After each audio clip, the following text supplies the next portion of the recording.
dito sa mga paghahabol at si James na naman yata or MP The King ang kanyang nakikita. Habang nahuhuli ng konti sila James sa paghabol dito. Okay, si JP kailangan matras. Grabe naman, napakasakit naman ng damage, James. May bawi siyang ginawa ngayon. Tumama din yung Spear of Destruction. Oheb! Si Oheb! Nagigigi, Carlito ay nakakuha na rin ang kill. Habang si Alfred mamatay. Mula sa kamay ni Sanji ngayon. At din yung washing-washing. Carlito dito nakikipaghampasan. And this time, pumasok na rin ito si Sanford sa may vertical. Para kay...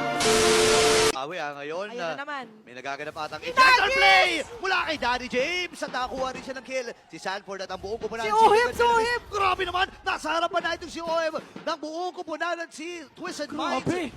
Ganto katapang itong si Oheb. Si Oheb ang batang liquid ang tagapagtanggol ngayon ng Cavalry. Talaga namang palaban. Pasugod. High risk, high reward daw, sabi ni Oheb. Napakaganda ng mga active plays na nanggagaling mula dito sa TLPH.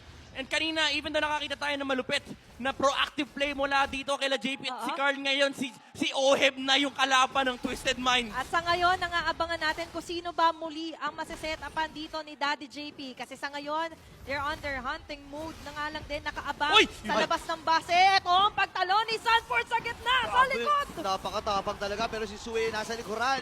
Ngayon may nakakuha na ng kill. Dito Oh my goodness! And double kill. Ngayon, ito na nga mga katapusan. Team Liquid Philippines